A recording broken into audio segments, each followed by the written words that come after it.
I always used to say to the non-Muslim lecturers and other people as well, who invented social policy? And they'd look at me in a bit of a confused way because they think they've invented it. I said, no, the first historical account of the development of a social policy infrastructure is in the Khalifa of Umar ibn al-Khattab radiallahu anhu. And I'd say this to them and they'd look at me in a confused way. What are you talking about?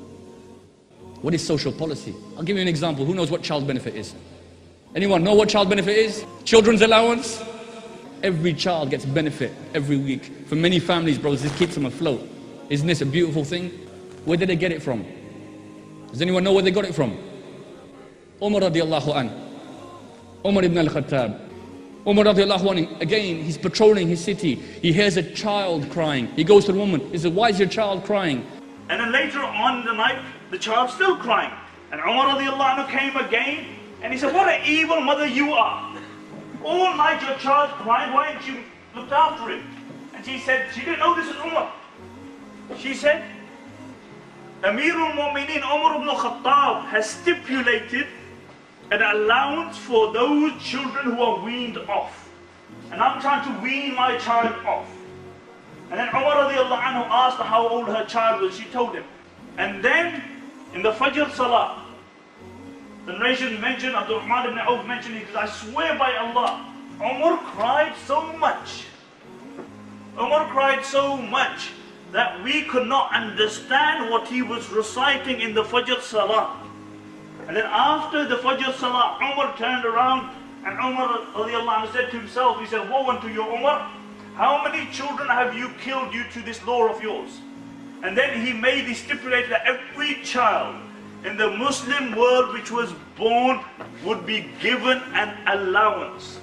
Child benefit started with the Muslims. Umar radiallahu anhu started child benefit. Even in Ireland, I'm told in Ireland, brothers and sisters, she told me there, on the child benefit book in Ireland, it used to be written at the bottom, as was originally established by Umar ibn al-Khattab radiallahu anhu. Umar radiallahu anhu established the treasury, the Baytul Mal. And in his time, brothers, you cannot even imagine the wealth that came to the Muslims. Let me give you an example. The treasury was established when Abu Hurairah radiallahu anhu, he returned from Bahrain with 500,000 dirham. And the story goes, Umar radiallahu anhu says to Abu Hurairah, how much did you bring back? 500,000 dirham. How much? 500,000 dirham. How much? He couldn't even believe this amount of money. I'll give you an idea of what currency was like that time. Abu Bakr radiallahu anhu, his fortune was estimated at 50,000 dirham. 50,000. In that, the equivalent of him today would be multi-millionaire. Abu Bakr would have been considered as a multi-millionaire today. 50,000 dirham was his fortune. He spent it all in the service of Allah. He spent it all in the freeing of slaves, the saving of young girls who were being buried alive, and the support of the Prophet ﷺ. Multi-millionaire devoted his wealth to Islam. Now Abu Hurairah radiallahu anhu has bought 500,000 dirham back.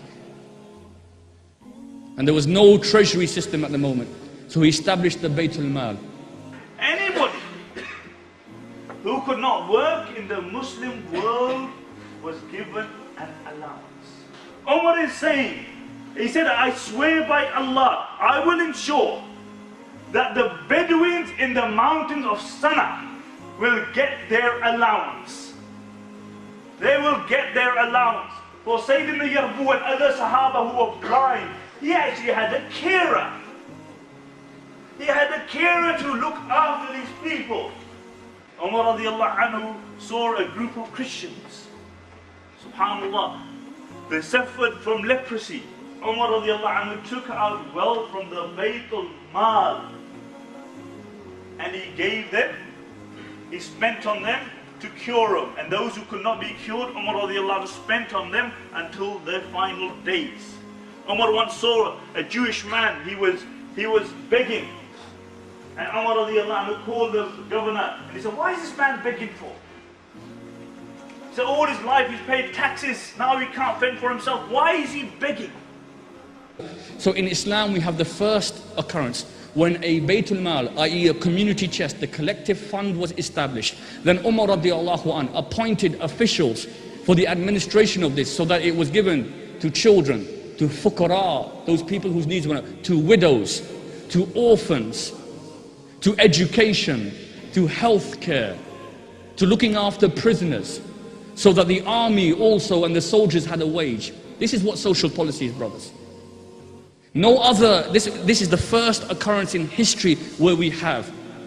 Before, yes, there was sadaqah. In the time of the Jews and the Christians, there was sadaqah. People gave charity and helped people in need, but there was no formal institution of collecting the money and then ensuring it is distributed to these various categories of people.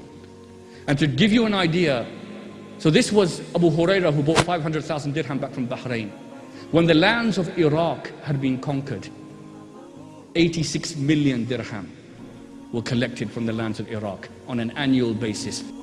In spite of all this, this was the personality of Sayyidina Umar Farooq radiallahu ta'ala that Qatada relates. He relates, you know, on one occasion, he's late for Jummah. People are waiting in the congregation. You know, the congregations in the masjid waiting for the Amir al-Mu'mineen to lead the Jummah prayer. And it's time and the Amir al-Mu'mineen is not there. The Sahaba become anxious. Now all of a sudden, rushing, the Amir al-Mu'mineen comes forward to the minbar and he apologizes. And what he says to the companions of Rasulullah and the believers, he apologizes and says, okay, my brothers, I'm sorry that I was delayed. The reason I was delayed is because I had washed my clothes. Listen very carefully to this. This is the Amir al-Mu'mineen. You know, Kisra, when his name would mention, would see nightmares, terrified. You know, these were the superpowers. And he's there washing his own clothes. And he says, I was waiting for this pair of clothes to dry. I had no clothes other than this. This is the Amir al-Mu'mineen. The Amir al-Mu'mineen. On one occasion, Zayd ibn Wahab says, I saw him in the market. And I looked at the garment that he was wearing, and he counted the patches on his garment. My young friends, he had 14 patches. 14 patches. This is the Amir al-Mu'mineen. I mean, just one narration comes to mind. On one occasion, Sayyidina Ali radiallahu ta'ala saw Sayyidina Umar Farooq radiallahu ta'ala running. And he asked, oh Amir al-Mu'mineen, why are you running today? So Sayyidina Umar Farooq radiallahu ta'ala responded, the reason I'm running is because one of the camels of the public treasury has run away. And I'm going to catch it, I'm going to find it. Sayyidina Ali said to Umar, you have tired the leaders that are going to come after you. Meaning you have set such high standards that whoever becomes the Khalif or the Amir, they will never be able to compete with you or follow your example. It's too high. And he turned around, listen very carefully, my friends, he turned around and said to Sayyidina Umar, La tulumni ya Abul Hassan. Abul Hassan was the kunyat and the title of Sayyidina Ali. He said, La tulumni ya Abul Hassan. Oh Abul Hassan, don't blame me. Why? I swear by the one that I sent Muhammad sallallahu alaihi wasallam with prophethood.